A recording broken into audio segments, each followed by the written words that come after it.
Setelah saya kasih tahu, awal itu kalau dikasih tahu memang orang katarak dan saraf mati itu susah memang. Saya nasihatin tuh, saya mah diajak debat malah. Katarak itu mohon ampun ya Allah, jika katarakku itu disebabkan karena saya sering menolak pendapat, nasihat, masukan suami saya, atau masukan istri saya, atau masukan orang tua saya.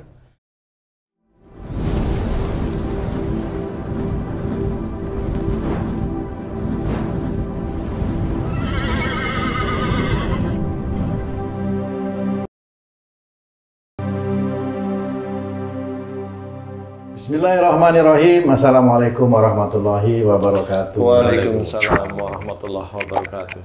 Para pemirsa dan sahabat beriman dimanapun berada, alhamdulillah kita berjumpa lagi di Ustadz Danu Official Channel bersama saya Tung. Di video kali ini kita akan belajar lagi bersama guru kita Pak Ustadz Danu. Assalamualaikum Pak Ustadz. Assalamualaikum warahmatullahi. Assalamualaikum Bang J. Waalaikumsalam Pak Tung. Kali ini kita akan belajar lagi nih Bang J. Iya, siap. Pak Ustadz. Banyak sekali orang-orang itu, ini umum ini penyakit ini Pak Ustadz ya, kita mau belajar lagi tentang penyakit katarak. Katarak itu kan kalau dulu biasanya diderita oleh orang-orang yang sudah umur ya, umur udah lanjut. Tapi kadang-kadang ada juga katarak itu dialami oleh usia muda Pak Ustadz, sekitar 30 gitu. Sebenarnya akhlak seperti apa sih yang menyebabkan orang itu bisa terkena katarak gitu Pak Ustadz? Ya, Bismillahirrahmanirrahim. Assalamualaikum warahmatullahi wabarakatuh. Waalaikumsalam warahmatullahi wabarakatuh. Amin ya rabbal alamin. Alhamdulillah. Jadi memang katarak ini bisa dioperasi oleh teman-teman dokter, itu bisa dioperasi, dibuka lapisan luarnya, ya, dibuka lapisan luarnya, istilahnya dikletek.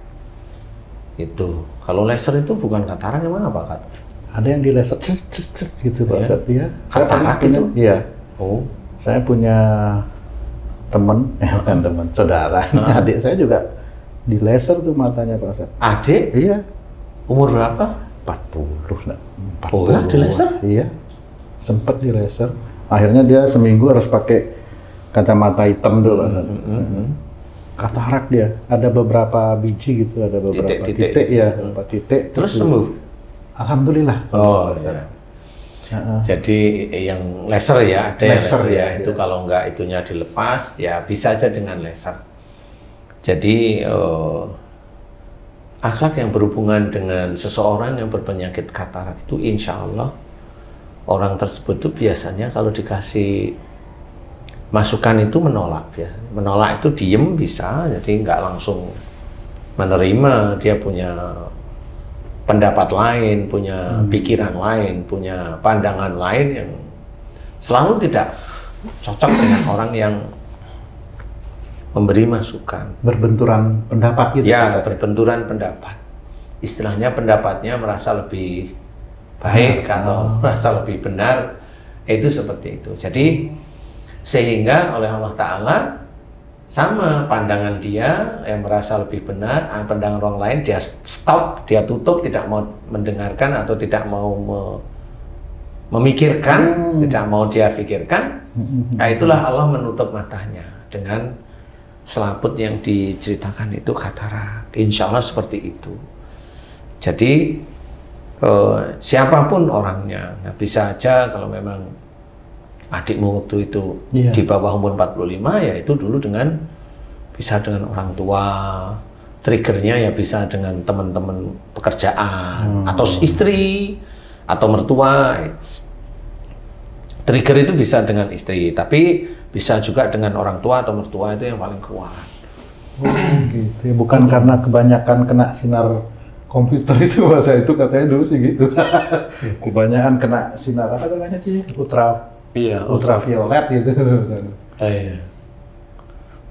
Tapi kamu dulu pakai komputer nggak? Jarang. Jarang? Jarang. Terus kalau istrimu pakai komputer nggak dulu? Pakai. Katarak nggak? Enggak. Ya kalau sudah jangan dibicarain. Jangan jadi acuan. Jangan jadi Iya, acuan jangan kalau jadi enggak. acuan, ya. Dan temannya istrimu katarak enggak? Enggak ya, sudah jangan jadi acuan seperti itu. Itu hanya alasan agar membenarkan analisa dia aja. Kalau memang mau di ini ya sudahlah. Karena memang komputernya ada. Coba aja lihat aja di antara 100 orang pemain komputer katarak enggak di umur 40 kan gitu ya. Rata-rata ya enggak kalau orangnya itu bisa menerima masukan, enggak. Insya Allah enggak. Nah, itu karena memang adikmu memang waktu itu biasanya kalau dikasih masukan terus diem gini. Saya kesannya itu kayak yang dengerin tapi nolak seperti itu. Ya. Siapapun orang yang berkatarak begitu. Mau suami dengan istrinya, istri dengan suaminya katarak ya begitu-begitu itu. Kalau dia katarak di bawah umur 45, biasanya dengan orang tuanya diberi masukan atau dinasehatin, atau merasa dia dengan orang tuanya itu nggak cocok kalau punya pendapat. Jadi berbenturan istilahnya. Dan itu kalau dia emosi, bentukannya sudah emosi, glukoma bisa muncul. Jadi nggak cuma katarak, glukoma karena dia ada marah yang tidak cocok dengan pandangan. Seperti itu. Nah, kasus-kasus katarak ini sebenarnya kalau memang mereka itu berubah dan belum menutup semua, insya Allah itu kalau memang teman-teman yang berkatarak ini mohon ampun, kemana nih kalau belum di umur 45, sebelum itu, ini biasanya dengan orang tuanya. Coba evaluasi dulu, merenung. Kalau udah lihat YouTube ini, merenung, kemudian diingat-ingat sama siapa ya saya yang sering menolak itu. Ibu mamanya. Atau bapak umpamanya, atau dengan mertua umpamanya, kan seperti itu. Ini ya bisa kalau, wah saya dengan mertua saya. Nah itu mohon ampunlah kepada Allah Ta'ala jika sering berbenturan pandangan dengan mertua. Atau dengan orang tua berbenturan pandangan dengan ibunya atau dengan siapa. Itu minta maaflah terus menerus, kemudian mohon ampun kepada Allah Ta'ala. Jika katarak ini disebabkan karena selalu menolak pandangan dari orang tua, menolak masukan dari orang tua. Apa yang dikatakan orang tua atau mertua itu nggak cocok aja dengan orang tersebut. Nah ini yang menyebabkan munculnya katarak. Insya Allah seperti itu. Jadi terpacu muncul lapisan baru. Saya nggak tahu itu lemah apa itu mati namanya selaputnya, walau alam ya. Tapi intinya katarak itu menutup mata, menutup pandangan.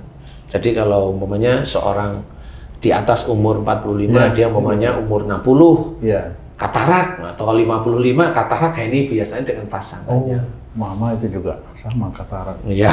Di laser juga. Oh iya benar. Jadi bisa aja seperti itu. Jadi katarak kalau di atas umur 45, mamanya di 55, 60 mamanya. Nah ini biasanya dengan pasangan. Kalau memang mamahmu, ya itu dengan papahmu. Kalau diberi masukan itu ngotot. Kalau itu, maaf ini Pak Ustadz, masukan itu tentang apa kira-kira Pak Ustadz itu yang? Macam-macam. Jadi masukan itu kalau mamanya papahmu itu ngasih masukan tentang agama atau tentang keseharian. Nah, mamahmu itu nggak cocok gitu. Jadi pendapat papahmu itu nggak cocok, selalu salah aja. Nah itu yang menyebabkan akan menutup nanti mata. Nah itu katarak. Dan itu harus mohon ampun kepada Allah Ta'ala, minta maaf sama orangnya, kemudian istiqomah dikerjakan. Mudah-mudahan ini nanti membuka. Karena saya pernah menangani orang yang Katarak. Ya katarak, ya sarafnya mati. Saraf matanya mati, jadi dia tidak bisa melihat. Allah. Dia dituntun ke sini, itu dituntun dulu. Setelah saya kasih tahu, awal itu kalau dikasih tahu memang orang katarak dan saraf mati itu susah memang. Saya nasihatin tuh, saya mah diajak debat malah. Ya akhirnya saya juga tanya lah, ibu itu mau sembuh apa ngajak ayel-ayelan? Saya memberi nasihat. Makanya mata ibu itu ada katarak, ada saraf yang mati. Makanya ibu itu nggak bisa ngelihat. Coba dengerin saya. Saya tanya sama ibu. Ibu dulu kalau diberi masukan sama suami sering nolak, sering ngajak berantem. Ibu merasa pintar, ibu merasa pandangannya lebih benar daripada suami. Iya apa enggak? Saya tanya. Ya beliau jawab, iya Ustadz. Mbok ya berubah. Kalau ya tahu itu berubah. Saya ngasih nasihat, diajak debat. Lah kalau ibu pengen sembuh ya nggak ketemu di sini. Saya memberikan nasihat, lah diajak debat. Coba ibu mikir sekarang. Sama seperti kalau saya dokter, saya suruh minum obat. Bu, ini obat tetes mata, dieyel. Lah kan nggak ketemu jadinya, kan pusing kita itu. Akhirnya saya tanya sama suaminya, memang betul istrinya ajak debat aja pokoknya. Ajak debat aja. Lah bu, kan benar suaminya ngomong seperti itu. Bu, ya ibu kalau ingin sembuh, nurutlah sama nasihat saya. Bukan saya yang sok pinter. Tapi pasien saya yang seperti ibu banyak, alhamdulillah itu mulai bisa melihat. Lah ibu kan ngeyel, gimana saya mau cerita. Akhirnya beliau mau, sekali, 2 kali, 3 kali, 4 kali, mulai dia jalan tidak dituntun sama suaminya. Nah di situ saya baru, nah kan ibu udah ngerti. Iya Ustadz, pada waktu mamanya di ruangan itu kan saya ganti kursi. Yang dulunya kan hitam, saya ganti krem, kan gitu. Ngomong, dia masuk itu, Ustadz, kursinya kok ganti krem? Dulu yang hitam mana? Loh, ibu udah bisa lihat. Ya, dikit-dikit, ya bersyukur lah. Saya yang kaget, saya. Nah, seperti itu. Dan banyak kasus, misalnya kalau saya memberi nasihat, dengarkan. Sebenarnya nasihat ini sama seperti Allah menceritakan. Wa idza quri'al Qur'anu fastami'u lahu wa ansitu la'alakum turhamun. Jadi kalimat dalam Quran ini tetap harus dibawa. Jika ada orang membacakan Quran, ya Quran itu isinya nasihat, cerita-cerita yang baik yang harus dikerjakan kita, maka dengarkan, perhatikan agar kamu mendapatkan rahmat. Saya memberikan pada ibu, bu, jangan ngeyel. Mbok yang nerima dengan suami, ini tetap nasihat baik. Di dalam hadis juga orang disuruh untuk hormat pada suami, kalau itu istri. Disuruh untuk diskusi, musyawarah. Kan harus mau mendengarkan. Itu juga ada dalam Quran. Kalau suami salah disuruh memaafkan. Kan nggak ngeyel namanya. Nah ini sebenarnya nasihat ini, kalau di awal itu dilawan, ya emang nggak bisa, saya ngomong nggak bisa Bu. Nah mulai setelah beliau itu paham, ngerti, nah kan diizinkan oleh Allah Ta'ala bisa mulai melihat. Jangan langsung ingin itu langsung melihat, lah saya kan bukan Tuhan, saya memberikan nasihat, kalau itu dikerjakan mudah-mudahan.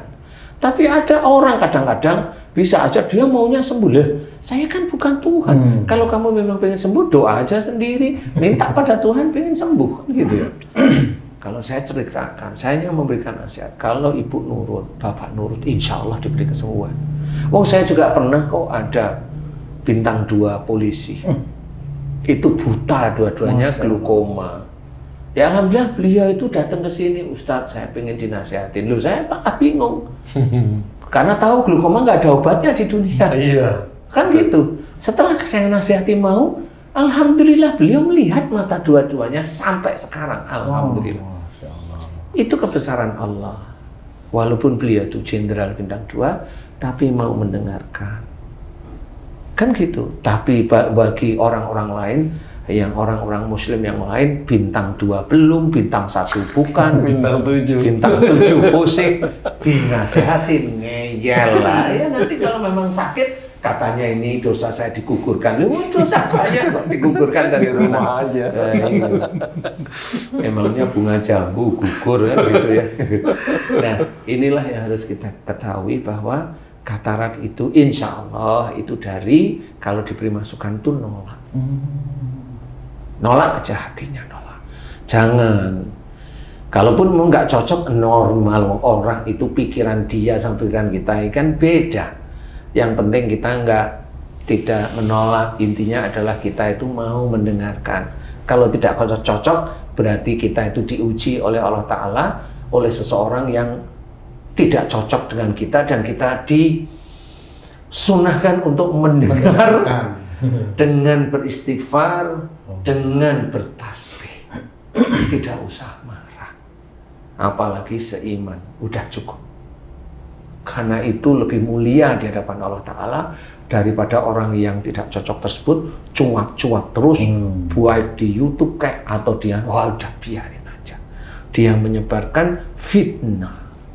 Seperti itu. Makanya kenapa kalau memang seperti orang lain coba katarak, bisa nggak itu dibaca-bacain sembuh? Ya nggak bisa.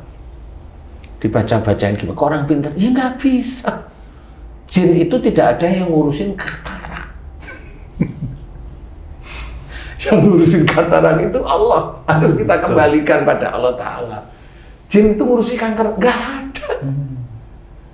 Jin itu malah ibik, dia tuh bikin kanker malah tambah sakit. Seperti itu. Kalau ada orang bilang kankernya sembuh, itu bukan kanker. Itu cuma rasa sakit. Bukan kanker.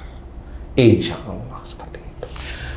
Ustadz, saya punya 2 orang teman yang rumahnya berdekatan nih, berdekatan dalam artian sekitar 100 meteran. Dulu teman sering nongkrong di musola, di masjid, pada maghrib gitu kan. Ini orang soleh nih. Dulu Ustaz. Oh dulu. Berarti waktu belum kerja, masih remaja. Berarti sekarang soleh. Sekarang kerja jadi soleh. Udah nggak pernah ke masjid. Ke masjid tapi nggak nongkrong. Sekarang kan umurnya teman saya ini udah lebih tua, udah 60 tahun ke atas. Kena katarak dua-duanya nih, Ustaz. Dioperasi lah. Temen dua-duanya ini? Dua-duanya ini kena katarak. Ya, dioperasi. Kan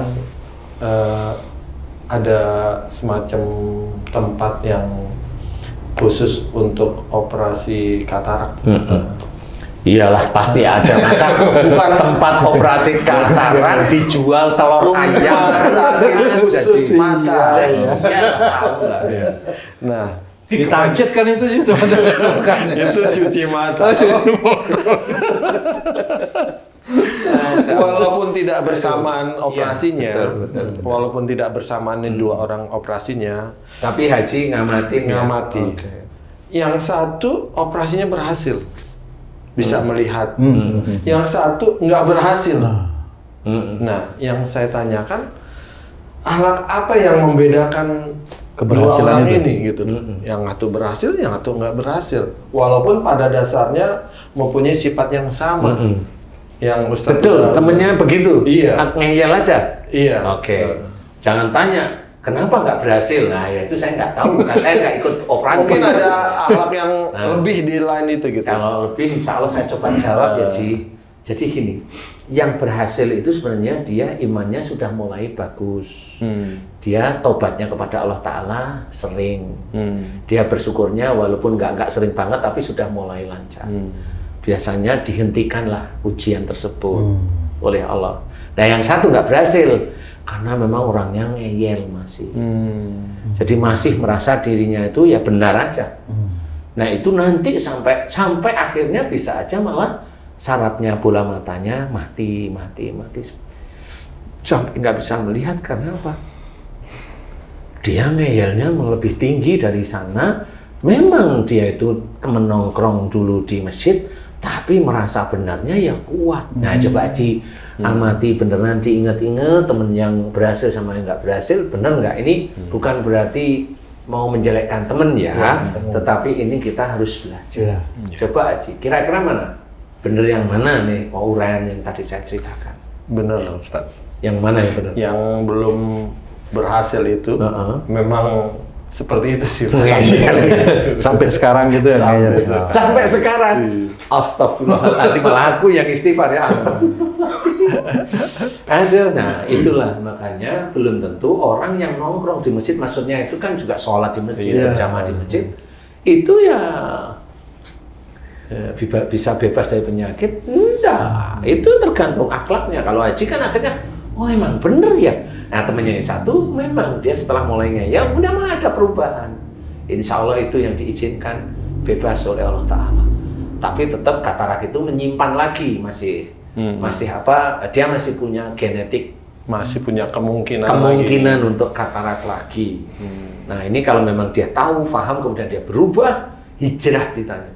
Dari yang dulunya itu kalau diberi masukan mengcounter, dia kemudian nerima, diberi masukan nerima. Oke, setuju itu? Insya Allah, hanya gitu-gitu aja. Kalaupun memang nggak setuju ya boleh saya apa namanya? Boleh saya apa namanya? Usul kan gitu. Boleh. Kalau momennya begini-begini ini gimana? Nah ini usulnya kan baik. Bukan menolak sebenarnya. Ini bukan diskusi. sok pinter. Nggak sok pinter. Jangan momennya begini-begini. Oh salah itu. Nah ini sok pinter. Benar. Itu yang begitu. Itu. Nah itu yang katarak. Walaupun salah itu diem juga sama. Apalagi bilang salah, diem sih. Tapi mukanya merah. Sama aja itu. Itu kelahiran tung itu dulu itu seperti itu.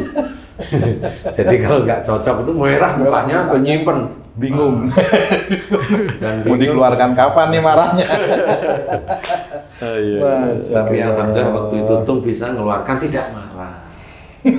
Malah seneng keluarnya itu malah seneng. Happy banget. Happy. Oh maksudnya pensiunnya? Enggak. Apaan? Pada waktu dulu kendala kan marah tersinggung gitu. Gitu. Tapi Tung itu alhamdulillah pintar cara mengeluarkan kemarahan itu dengan happy. Oh happy-nya dua ya? Tapi tetap mengeluarkan marah dengan happy gitu? Dia nggak ngeluarin marah. Oh gitu. Tapi happy. Ampunilah dosa-dosaku ya Allah. Iya. Terapi seperti itu, Haji. Kalau itu sudah betul ya. Mudah-mudahan jadi teman-teman yang masih katarak, ayo berusaha untuk berubah. Karena itu insya Allah bisa dilepaskan oleh Allah Ta'ala. Tapi serius berubah. Jangan hanya mohon ampun saja, tapi perilaku nggak dirubah. Enggak. Taubatan nasuha itu adalah taubat kepada Allah Ta'ala dan tidak melakukan lagi. Itu kunci sudah. Jadi kerjakan itu beneran, insya Allah kesalahan kita akan, insya Allah kesalahan kita akan dihapuslah oleh Allah Ta'ala. Sedikit demi sedikit. Nggak langsung dosa 30 tahun hilang dengan taubat sekali itu nggak bisa. Ya itulah yang sering diceritain orang-orang bahwa kalau sudah mohon ampun sekali itu sudah dosanya hilang aja. Tidak bisa seperti itu. Jadi harus continue, istiqomah, kemudian berubah terus-menerus dan menjadi yang lebih baik. Insya Allah seperti itu. Mudah-mudahan dengan gimana cara katarak ya mohon ampun. Katarak itu mohon ampun ya Allah jika katarakku itu disebabkan karena saya sering menolak pendapat, nasihat, masukan suami saya atau masukan istri saya atau masukan orang tua saya. Jika itu dosa sehingga menyebabkan katarak pada mataku ya Allah, aku mohon ampuni dosa-dosaku. Astaghfirullahaladzim. Sampai di sini astaghfirullahaladzim. Terus kemudian orang yang kita tolak masukannya ya kita minta maaf.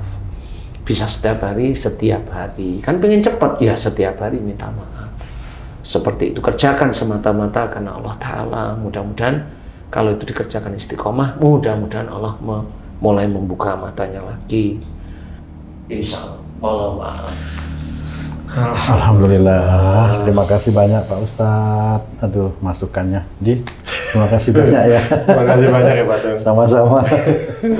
Para pemirsa dan sahabat beriman dimanapun berada, demikian video kami kali ini. Mudah-mudahan ini bisa memberikan banyak manfaat ya, khususnya bagi sedulur-sedulur yang sedang menderita katarak. Mudah-mudahan video ini juga bisa dipahami dan kita bisa praktekkan dalam keseharian kita. Terima kasih atas perhatiannya. Wassalamualaikum warahmatullahi wabarakatuh. Waalaikumsalam warahmatullahi wabarakatuh. Alhamdulillah.